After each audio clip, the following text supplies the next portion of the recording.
Պլանավորված էր արագ հարցը լուծելու, նաև Դոնալդ Թրամփն է դրա մասին խոսում, Իսրայելը բնականաբար իրենք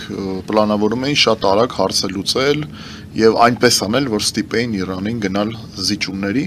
բայց ինչպես արդեն Ամերիկայի Միացյալ Նահանգների ղեկավարությունը հայտնեց երեկ, որ իրենց սպասվածից ավելի էր, այսինքն Իրանը սկսեց դիմակայել եւ երևի ոչ ոք չէր սպասում, որ նման մասշտաբների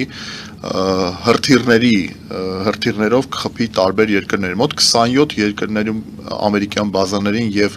դեսպանատներին է խփել։ Իրանը ցույց է տալիս, որ որևէ կարմիր գիծ այս պահին այլևս չունի, որովհետեւ մահացել է իր բարձրագույն ղեկավարը Համենեին եւ այս առումով բնական է սա ավելի ամրապնդել եւ կոնսոլիդացրել կարծես թե ինչպես որ կողքից երևում է Իրանի հասարակությունը, Իրանի էլիտաները, Իրանի ժողովրդին, սա բերել է մի հատ այլ էֆեկտի